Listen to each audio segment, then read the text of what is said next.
So, Eric, it's almost impossible to figure out where to start, especially with this sort of map in the number of things that we could talk about. But I think that the first thing we talk about is how much news there's been recently about potentially a new device coming out from Google and a new version of your... We don't make devices. A new operating system aligned with a potential hardware device coming from Google. We'd love to see it. Okay. If that were possible. So how about instead a demonstration of some software? Okay. Okay. So I happen to have here an unannounced product that I carry around with me. That is an Android. Is that the device? It's an unannounced device that I carry around with me. It's actually a pretty cool look. Look, we have a camera here so you guys can see it. And you'll notice that we've cleverly taped over its origin. Okay. Well, in any case, so you turn this thing on. The reason I wanted to bring this is that this is a place mark. Everybody recognizes the usual place mark. And so the neat thing that you can do, there's this new technology called NFC, which stands for Near Field Communication. And we think actually that Android devices should support this. It's been around for a while, by the way. And what you do is these are chips that are embedded in things and eventually enclosed to prevent people from stealing them and that kind of stuff. And they're senders. But we're incorporating support for the reader-writer. So the way it works is you turn this thing on and so forth, and you basically just tap like that, and it tells you, in this particular case, where you are. So if I basically go like that, it'll find us here at the palace. So what's neat about the NFC chips is that the whole notion of location takes on a new meaning, right? Because now I can just tap. I don't have to take a picture. I don't have to scan a barcode or what have you. And we're waiting for the network to catch up. So this is basically going to be in, presumably, many of the newer Android phones. It's going to actually be in the new operating system called Gingerbread that comes out in like the next few weeks. Right. And so we think that the overall mobile market, which is already extraordinarily excited about these payment systems, will benefit from having this because it's a secure element. And the secure element really is very hard to steal, if you will. So a secure element basically allows you to do payment. So one way to think about with this your is phone. This could replace your credit card. And so the term of the industry is called tap and pay. And by the way, I was just showing. But basically, it was just showing the definition, the Google information about. Maybe we should take this away so that you don't keep triggering it. Oh, that's right. But who knows what you're buying? Here you have the the Palace definition. Hotel. Right. So from here you can then say, well, here I am. And so the theory of the case is that you'll be able to take these mobile devices from everybody, and you'll be able to walk into stores, right, and do commerce. You'll be able to figure out where you are, right, and again with your permission and all that kind of stuff. Right. Effectively, bump for everything. Yeah, bump for everything. Yeah. And eventually replace literally credit cards. So it also turns the phone into a much more powerful form of identification. It's an example of what I've talked about for a while, which is sort of mobile first. Yeah. That I don't think people understood how much more powerful these mobile devices were going to be than the desktops. Because you think of the desktop machine as having all of this power and this sort of tremendous network and beautiful screen. But because these things are so highly personal and because they're location aware. And they're so highly networked. Absolutely, highly networked. Yeah. Highly networked now with LTE coming out in the United States, first for a change in the world, starting roughly January, February around the country. It's a really, really good day for mobile. Yeah. With the theme of points of control, it strikes us that one of the points of control is having tons and tons of credit card numbers. Amazon has tons, PayPal has tons, Apple has a lot. Combined with this kind of technology, it strikes me it could possibly change the game. Do you agree with that, and where does Google stand with that? Well, we see ourselves as a technology provider in this. We're not trying to sort of compete in those spaces. But ultimately, this technology is personal, it's secure, and it's an aggregating technology. So it makes sense that you'd put everything in it and then carry it around, right? And it has to be secure because it's obviously would be used as a money replacement. But still, if you are doing payment, somebody's doing the payment processing. Yeah, and there are industrial partners for all of the initiatives in the industry of very, very sophisticated payment processors and all the regulations and so you expect to be partnering there rather than... Absolutely. Yeah. You don't... So, but you do have Google Checkout. And so, well, Google Checkout is just a piece of this. Yeah. Payment processors do something different. They actually dealing with the merchants, moving the money around, dealing with fraud, so forth. The reason this NFC chip is so interesting is because the credit card industry thinks that the loss rate is going to be much better. They're just fundamentally more secure. So, and ultimately, the money that I think brings us all to this wonderful venue comes out of commerce in one kind or another. Advertising, in Google's case. My guess is that there will be, 500 new startups in the mobile payment space as these platforms emerge, because there'll be new and interesting things that we can do. One of the things that I've been fascinated by is the idea that this is going to change. It's going to shorten the loop between search and acquisition of a product. Right now, we see this in buying an app. You search for it and then you buy it on the phone.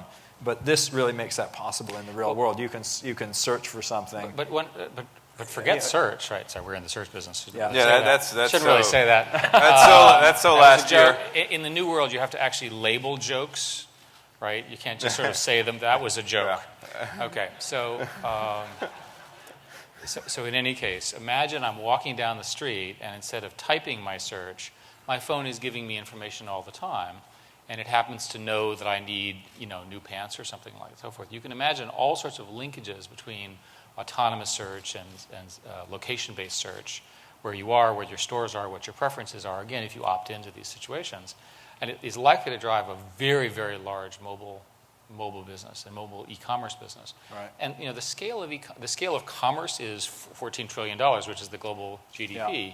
And so some large amount of money is to be gotten into these new platforms over time. And you can really see, for example, how this would be a fabulous tie with something like Groupon, because it tells you that there's a crowdsourd offer. And again, if you look at nearby. Groupon as a very good example of a very, very successful local merchant, they today use email, right, as their primary acquisition mechanism, but you can imagine there are others. They have competitors who are using other techniques. What we know is people like a deal. Yeah. Just one last question on Android. What are you dissatisfied about with regard to the platform? Like, what do you think needs to be fixed, if anything? Well, if you score Android against the sort of historic leader in the space, which is the iPhone, and I do this as a proud former board member of the Apple board. I was going to ask you about that. Well, former member. There's a set of things that the iPhone really did a brilliant job of bringing out in a closed system. Brilliant design, the App Store, the platform, and so forth and so on. So most people judge Android by how we are doing relative to that. And it's clear that from a reach, choice, and so forth, we're in great shape. The next real focus is at the applications layer. So I think if I were to be critical, I would have liked to have put more emphasis on the application side and so forth earlier. It's hard because, remember, the applications decision is made based on developers who do it based on volume. So you have to establish volume first, which indeed we think we have done with Android. And all of these plays at the third-party level, and again, I know we have a lot of app developers here in the audience, it's fundamentally about the math of a platform. And so we understand platforms very well, and we think Android will be, if not a leading platform, or not the leading platform, a leading platform. That brings up a question I've been thinking about. As there are more and more applications, it becomes a search problem to figure out which ones. Perfect. Yeah. Did I hear search? Yes, exactly. That's right. And clearly that's your sweet spot, but you don't have some of the same mechanisms for identifying the best apps. How are you thinking about search as a competitive advantage as the application space grows? The App Store is or the Android market is effectively the Google of the app search space. But we don't think of it as a competitive advantage. We just try to sort of do it better, and the Yeah. competitive environment will Sure. lay us out. And as a comment, I think people are obsessed about the competitive landscape when what they should really be focusing is how much bigger the market is getting. And because of including the leadership that you guys did with Web 2.0, so many years ago, this is a very large universe that's getting very large, much larger very quickly, bringing more and more people into it. And so while the competition is healthy, what's really happening is you're growing the market. So with respect to the applications and application search, there's all sorts of interesting ways of doing that. AdMob, for example, is doing on the order of 1 billion ad impressions a day now. It's unbelievable. Give the scale of the mobile opportunity. AdMob, a very successful acquisition on Google's part. You see mobile apps and that kind of information, in theory, right, is useful as part of a search problem because ads have real value, and we really believe that. Yeah, I think people have underweighted advertising. There are many, many ways in which the kind of information that people are using in the usage pattern, can be used to actually provide better choices. But you're correct that these markets tend to sort of overcorrect. They have millions of apps or whatever, but then ultimately the leaders emerge. Yeah, one of the things that I think maybe Steve and Apple did right, or I'd like your comment on this because you mentioned the design in the App Store. But what about almost the divorce from the carriers?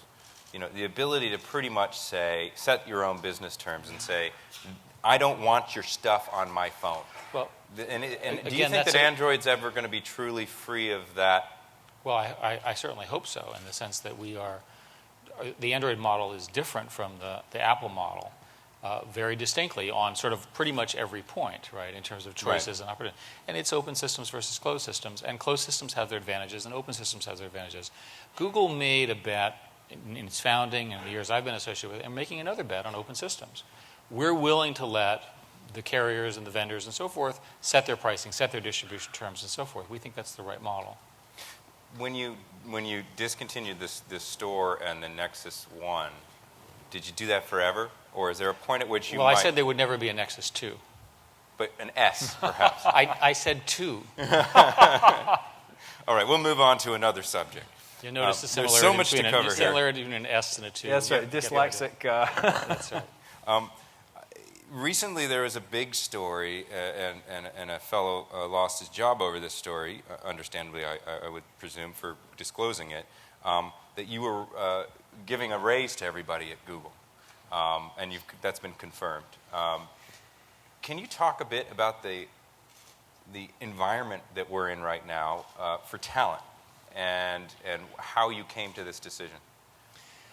Well, the origins of the raise were later in the spring, so about 6 months ago, when we were looking at our forward revenue, and we realized that looked like we're still sort of carrying the memories of the recession, right? What do we have to do, and so forth. And so we made a series of decisions at the time, one of which was to significantly invest in the core parts of our business, core advertising, core search. As a result of that investment, for example, you saw Google Instant came out, which has been hugely successful. The advertising products, the success in our display business. Indeed, we've now come along to a view which we call hockey stick, where we're looking for these hockey sticks in these products, and we just pour resources onto them. Another thing that we made a decision to do at the time was to focus on even more acquisitions. We did a sort of review of the acquisition strategies and how well they had worked for us. Android, for example, came in as an acquisition. Yeah. The Maps came in as an acquisition. I can give you an example after example. Something about the crucible of acquisitions and startups that produces these gems, which we can then acquire for a modest fee in hindsight and then grow them very quickly. And then the third one had to do with sort of sharing the success of the company with the employees. And we did a series of surveys with the employees who basically are having trouble, even at the wealth that's been created at Google, dealing with sky-high property prices, mortgages, and those kinds of things. And high tech is in something of a bubble relative to the rest of the country. It's pretty bleak out there in the United States. And high tech, at least especially in the advertising and ads, has been largely exempted from this. So it is a war for talent, and so this is a component of that. Although the primary motivation, if it were just about that, we would have targeted specific groups. We just thought it was good for the whole company, because we could. I imagine it was a happy day when very nice day when everybody's getting people were grinning. And we did it globally, by the way, around the whole company. Yeah, and you did it globally. That's interesting. Every single employee. Now, you mentioned this crucible, and I think that almost everybody out in the audience is involved in some aspect of that company creation, and Tim and I are as well. But there have been some observers have said that oftentimes folks who come from that crucible that then go to work at a company like Google, and it's not unique to just Google, can't get what they want to get done, and they leave. And they go because they want to go start another company. And a few years ago, you started the Founders Program to try to encourage sort of startups inside of Google, startup mentality inside of Google. Is this a concern of yours, or do you consider that just part of the ecosystem? Well, these things are always a concern for an executive in our industry. And the fact of the matter is people move around a lot. Our aggregate what is called regretted attrition has not changed in 7 years. Mm-hmm. So media stories are just fundamentally wrong on that. Yeah, one high-profile person goes, and it's a movement. And so, we hire a couple hundred people a week, kind of numbers. So again, there's a selection bias. It's just poor story writing, in my view.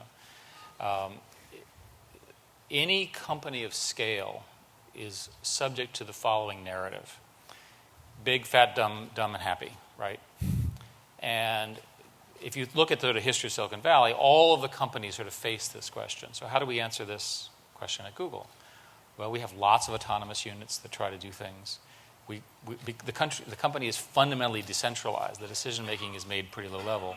The 20% time solutions, the 70-20-10. So we're less likely to be affected by this narrative than most companies, which are much more command and control. The command and control would bring us some benefits of more control, but it would increase the likelihood of people sort of saying, well, hey, I'm out of here. Right. And I think in the evidence so far in talking to our employees and so forth is people are ecstatic to work at Google, and people are dying to come to work here. Yeah.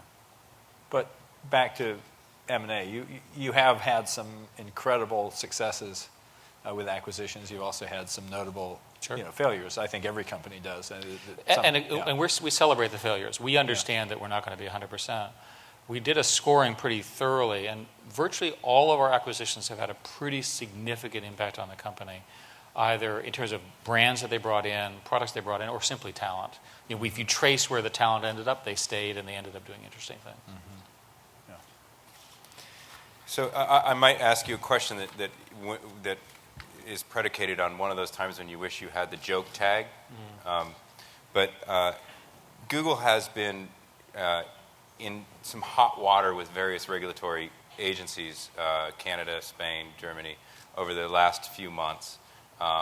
And in some responses to them, you said, look, our job is to push it up to the creepy line and not cross it. Yeah. Can you unpack that so that maybe it's understood? This, again, is an example of a quote that's being used. I'm giving you an opportunity to contextualize. What's interesting is that my whole strategy was to force everything onto YouTube because people have to actually watch it. Right, but now even that's not because you want it, just because you want people to watch it. Well, it would be self-serving. Of course, we want people to use YouTube, which, by the way, has 35 hours of video uploaded every minute.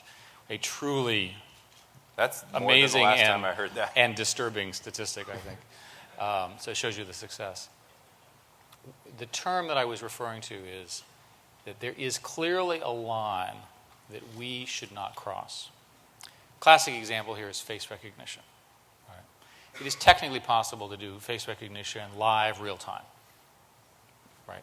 And people will eventually come to accept that. They will want it, I believe. That is your political view, and do not quote me as having said that. No, I understand. Trust me. Trust me. I understand. That is not a no-brainer. There are many people who agree with you, and there's a whole bunch of people, including people in charge of a whole bunch of governments, who strongly disagree with you. Yeah, all right. I will certainly So agree face with recognition is an example because of some of the negative effects that are obvious and are clearly not desirable. Yeah, right. There are many, many such examples where the technology will allow real-time tracking, another example.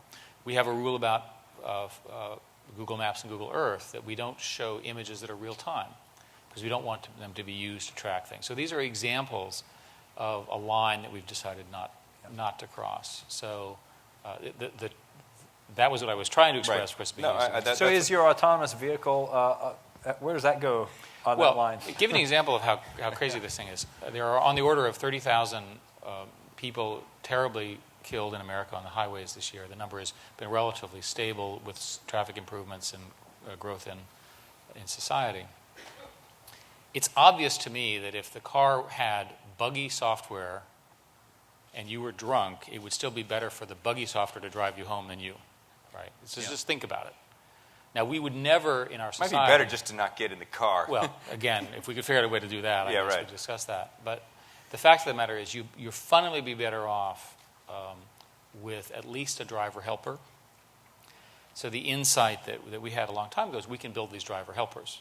Yeah. And the way the autonomous cars work is, of course, there's a big red button. And the driver, by the way, is in the driver's seat. Okay. We're not suggesting the car drives without the driver present. And we're quite convinced that this is legal under current laws. Right. So back to face recognition, obviously identifying somebody is one thing, but you could also, for example, notice that they're dozing off in your autonomous car. You're still working on the face recognition agenda, trust me. It seems to me, yes, you could. And there are other ways that you could do that, like having your friend prevent you from getting in the car, or having a keypad that you have, solve some algebraic equation before you get in your car.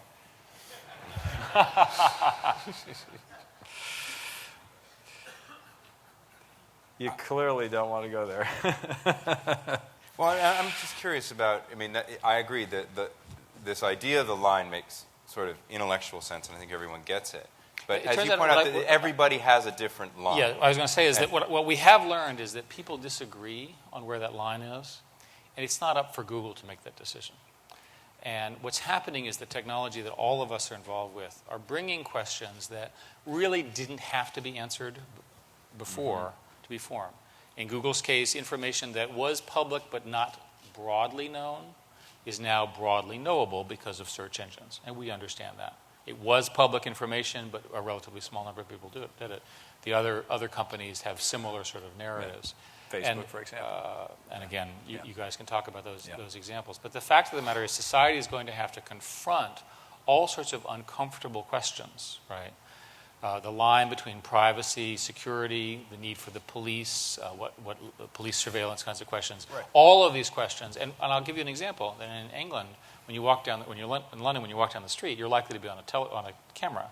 It's widely accepted in their society as being acceptable. You did that in the United States, it would be completely unacceptable. So there are plenty of examples where the privacy conversation differs. My own view is that this debate is going to get worse, it's going to be harder, because the technology moves forward with the real-time information that can be collected and by the ubiquitous nature of these phones. But you have to make some decisions as you create products, right? For example, as you were creating the Street View product, you made some decisions about the data that you were collecting. Some of those decisions had implications that perhaps you hadn't considered, and then you recanted those decisions. What we learned with all of these things is that you just can't rush a product out anymore. That the engineers' political views, for example, are not necessarily what governments will accept, which is historically how the web worked.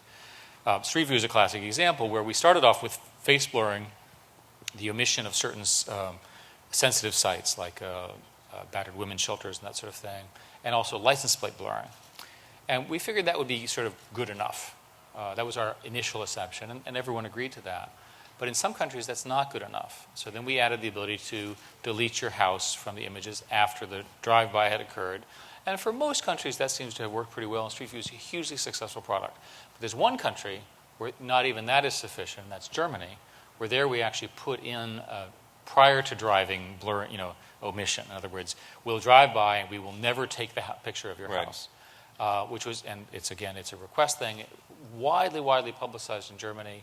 Lots and lots of discussion about it. Relatively small number of people actually chose to do it. But it was a reasonable accommodation to the cultural sensitivity. Street View now, people in Germany love Street View. Right. Yeah. So that's, again, I think, how we've had to operate. And my guess is that will be the narrative for privacy for our industry as a whole for a very long time. So if we could pivot using that framework, how are you thinking about these issues as you develop what has been reported to be Google Meet? I understand, not Facebook answer to Facebook. Okay. Almost none of what you just said are products that I recognize. So maybe you should ask a different question. I think everyone in the room shares your befuddlement. Okay. In other words, let me ask another question. Ask the question in a different way. Are you planning a suite or specific set of products around social that are distinct in some way and may, in coming months or years, be seen as competitive to Facebook? Okay, that's a very good question. First place, I think, again, because of this obsession with competition among the players, everything we do is seen as competitive with everything else. That's a fair point. So I would assume under that logic, in the iTunes, the ability to have a social network would be seen as competitive with Facebook if you follow that line of reasoning.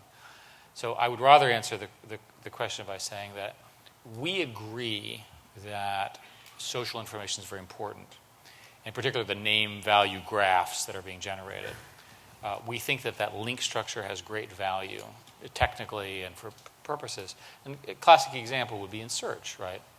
We can produce a better search result if, with your permission, right, information that is anonymized about what your friends are doing is made available as one of the many signals that we provide. Right. Okay, it seems obvious. Yeah. And by the way, that's a deal that Facebook and Microsoft announced a few weeks ago. Right. So they obviously, those two companies must agree as well. But didn't Mark actually comment that one of the reasons they chose Microsoft was that they felt that Google was more of a competitive threat in their space? I can't speak for Mark. I can only speak for We'll Mark. ask him tomorrow afternoon. Okay. So I can't, you know, whatever he thinks is what he thinks. But doesn't make it true, is your point. your words, not mine. Going back to an example would be in maps, right? It's obviously very interesting because you can know where your friends went, right? Right. So you can imagine lots of interesting services that Google could build on those things in the products we already have. If you just integrated Facebook Connect. Yes, that would be one technique we could But use. is there a reason that, I know you've done some with that, but, in the spirit of what Tim said as we opened, there are clearly business reasons that you're not doing that, right? It's not just for the benefit of the users. It's because you don't want to necessarily strengthen Facebook. Is Again, that fair? it's not literally how we think. The way we literally think has to do with openness. And so for the last weeks, if you think about it, if you go back to your work 20 years ago, right, which you and I worked together a long time ago, on the principles of openness, one of the fundamental principles of the internet is that this kind of information is generally open, it's generally available. It's owned by people who can basically move it around. And so I worry, right, just as a generic statement and not as a specific response to Facebook Connect or anything else, that the business structures, and you talked about this in your opening, are causing people to keep too much private information. If you go back to the history of Cisco, for example, 30 years ago, right, we had a proprietary routing protocol that was replaced by an open routing protocol.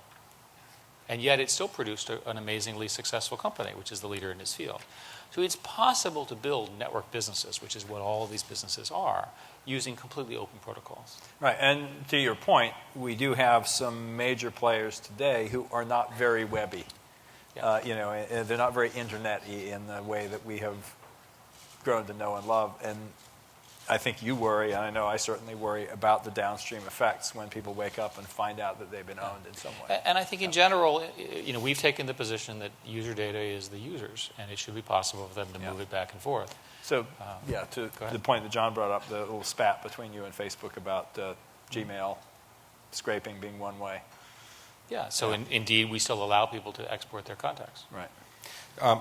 If I can try to align, and I think that sometimes, and certainly I'm guilty of this, and I'm the proxy for the audience often, and that I ask, questions that maybe I shouldn't, but they might want to hear. And I think that the question of net neutrality and the question of openness are often sort of mashed together as sort of similar philosophical. And of course, they're quite different. But well, right, but this is, given our conversations about mobile and Android, and I'm curious if you can maybe take a minute to educate us on how you came to the joint statement you made with Verizon on the issue of net neutrality, and in particular the idea that, well, on the open wired web, net neutrality means A, and on the wireless web, it means B. Yeah, which is precisely not what we said.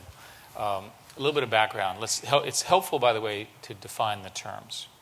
So net neutrality has, for Google, for many, many years, and I think for responsible people in the industry, has meant that if you have one data type, video or whatever, the telecommunications vendor won't unfairly penalize their content over the others of the same type.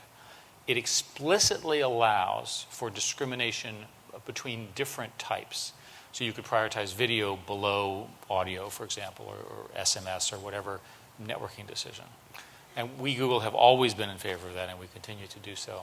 The telcos, as a general rule, are okay with this if you actually talk to them, because they're not really doing it. And ever since Comcast's experience with BitTorrent, which is sort of a complex narrative, they saw the public reaction to what was essentially a minor example of this problem. where they were doing traffic shaping. So I think everybody understands how sensitive people are on this. So the problem with the telcos as an aggregate, I'm using cable companies as well, is they don't want to be regulated. And if you talk to them privately, what they'll say is, we're sort of okay with this, but the one thing we do not want is the government writing regulations, because we just left 30 years of regulations. So our idea was to start the process of trying to put an industry agreement together by saying, let's focus on wired. Now, why would you focus on wired? In most cases, the choice you have for a high-quality wired connection consists of one. So it's not as competitive a market as wireless, right? And we figure competition will probably keep wireless under control. And Verizon, to their credit, was willing, in principle, to agree with this as a policy statement. So we jointly announced that the two of us together thought this was a pretty good idea. We did that in order to try to encourage more conversation about this in the industry. But at the same time, the FCC was really in the middle of an initiative here when they took the wind out of their sails. I'm not sure I completely agree with that because we spent a lot of time with the FCC, and indeed the FCC was in a series of meetings which we were in with all of that, and I'm very good, close to the chairman and so forth. So I disagree with that rendition, and that's a different report. I talked to Julius about that time, and he was a little taken aback. Okay, well I did the same. Well, fortunately, Julius is here, and we can talk to him about that too. So the effect of this was that unfortunately, election fever took over, and I don't think anything's going to happen until January, February, and probably not then for a while longer. But there is a core argument that, or at least it came across, I think that's more fair to say, so you can explain, that wireless is different from wired. But yet, we opened this conversation with wireless is extraordinary, important, and distinct, and we need to be very careful. I wouldn't obsess about this too much. I understand that all of these things matter. What we were only trying to do here was to move the ball a little bit forward. If the ball doesn't move forward because we didn't do it, somebody else needs to move it forward. We were just trying to be helpful. With respect to wireless, the conclusion we came to was that wireless is very, very competitive, which I think is true. Yeah. Right? That doesn't mean, and so if your view is that it should also be regulated, then that's a fine view. But we generally prefer competition to produce the right outcome. Yeah.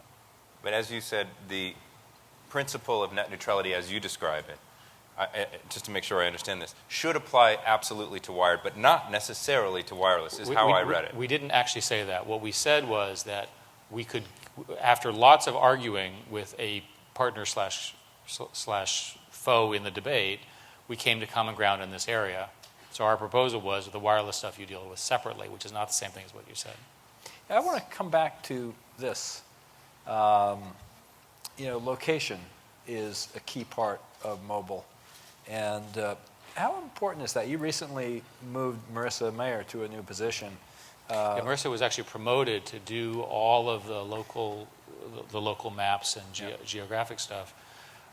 And she's a perfect example of a person who sort of crosses between the UI world, consumer world, as well as the underlying infrastructure. So, but I mean, do you see more and more focus there for you guys? Absolutely. Right. Google Maps are phenomenal. I mean, I don't know about you all, but for me, Google Earth has sort of changed my appreciation of the world. We're working on technology to allow you to further visualize things within Google Earth. We're investing hundreds of millions of dollars into better imagery, better applications, and so forth on top of that. No question. I mean, just walking with Google Maps on the phone it just changes is a transformative experience. Yeah. You're not lost. We have so much to cover. We have microphones here for you to please come up, and we'll take a few questions. I want to pivot to yet another part of your business, which is Google TV. Sure. Just recently in market. How's it going? And do you think the networks are going to get on board? And what's their beef? I can't speak for them. But you know what their beef is. Well, I've heard it. Simple argument goes something like this. No one has fundamentally unified the internet and television because there were always constraints. The CPUs weren't fast enough, the networks weren't fast enough. So we happen to be at one of these points in time when you can put a chip that's fast enough, and indeed the high-end televisions have fast chips and fast DRAMs, and you can put an operating system conveniently based on Linux, and you can put a browser, conveniently Chrome, so you have Android plus Chrome, and you can put that inside of your television. So what happens is you turn the thing on, and it's a beautiful HD television, and we haven't done anything yet. Press a button, and boom, you're in a browser. Okay, no big deal. It's a full browser. Furthermore, you can now go back and forth between web content and broadcast content. As I understand the industry's concern, one of them said the following: do you realize that you're taking a dumb television and you're making it smart? And I said, yes, we're guilty of that. And the concern is that this enormous revenue stream that's targeted to, quote, dumb televisions is somehow going to be affected negatively by access to all this internet content. I disagree. I think part of the experiment that's being run now with what is obviously a hugely successful product from Sony is people are going to watch more television.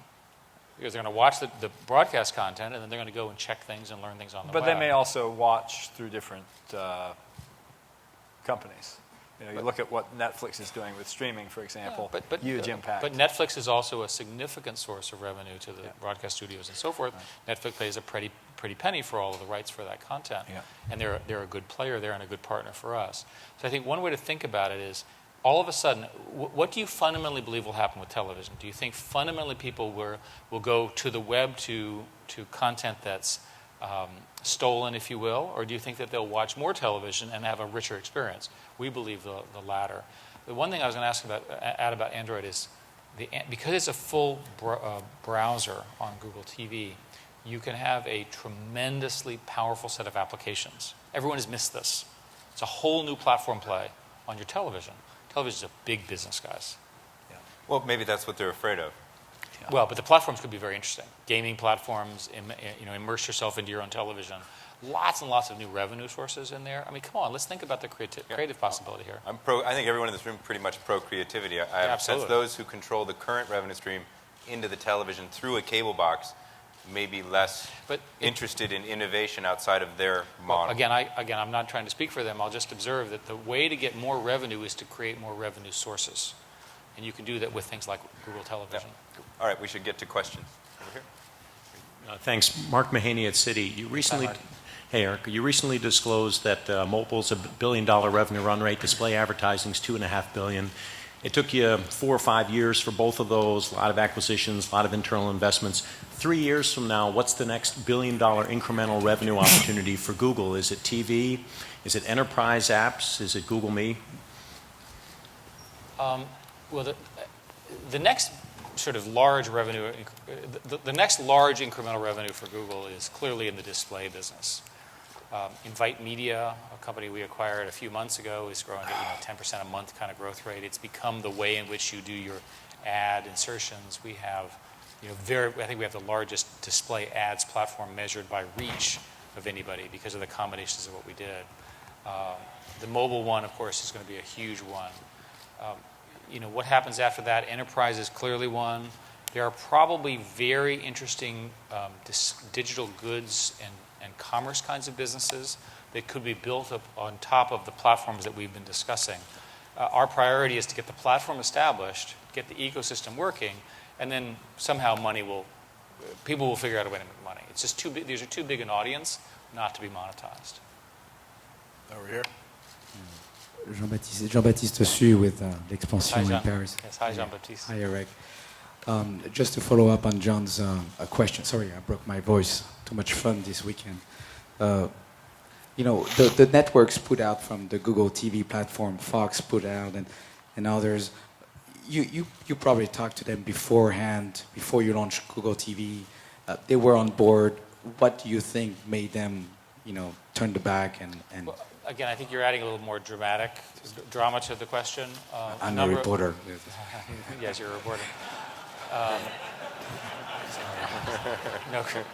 A whole bunch of people have announced quite publicly that they're happy with what we're doing. And the ones that have reservations, we're trying to address those with data. It makes sense to me that if you haven't had an industry that's had this kind of innovation at scale in a very long time, people would be concerned. This is their livelihood. They do depend on this for revenue, for funding, and so forth. I mean, it's very real. And we don't want to repeat where somehow revenue goes to zero or anything like that. We want to make the revenue larger. So far, the conversations have been friendly, and it'll work itself out. I'm quite confident that we will get through this one, simply because the technology is just so powerful. And we would expect other people besides Sony to enter the market. The software, of course, is free. So it'll be a pretty big market. Thank you. One more here. Hey, Mark McKenzie, Alliance Bernstein. Can you give us a little bit of color around the technology approach that you're using for NFC, for one, and then two, the openness of it? So can we expect it to go into a Windows Series 7 phone, an Apple iPhone, and everything else, or do you expect that there will be a format war around that going forward? As I understand it, the NFC is standardized into two versions: a write-only and then a sort of read-write combination. And I guess there's a read version as well. The chips are used pretty broadly in the industry today. For example, there are credit cards that you can get that have a little wireless symbol, which has the sort of the transmit-only version of this chip. So as far as I know, the standard is pretty well agreed to, and our team is doing the standard that everybody uses. So as far as I know, the industry is not going to fragment, which is be a stupid thing for the industry to do. I can't speak for the other vendors, but I would assume that they would be highly motivated to do the same thing that we're showing today. We're going to take one more here on this side. Hi, Arpit from Comcast. The biggest critique that Android faces today is the fragmentation. Like the iOS is kind of moving in the same direction. More and more of the Mac OS is feeling more like the iOS. Android has been fragmenting, and now with like TV, Android on TV is another interesting platform, although it's like, as a developer, it does give me a lot of confusion.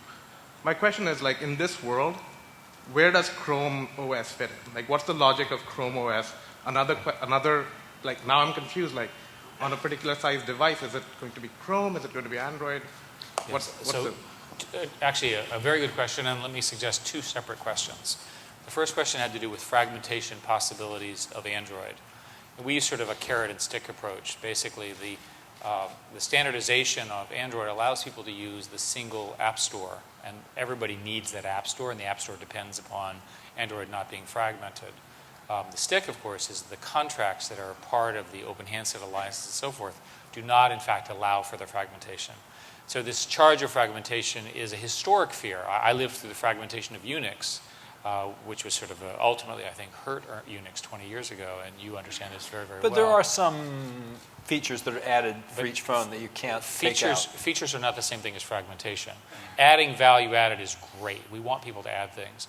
But will your app run on this phone from this vendor and this phone from this other vendor? The answer is absolutely yes. In Unix, for example, the answer was absolutely no, and I think that ultimately, so we learned that lesson the hard way. Then you asked the question about Chrome OS. Chrome OS is a very different solution. Chrome OS can be understood as riding on the success of Chrome. And Chrome OS is essentially the Chrome browser running on essentially netbooks of one kind or another, initially Intel chips and ARM chips and so forth and so on.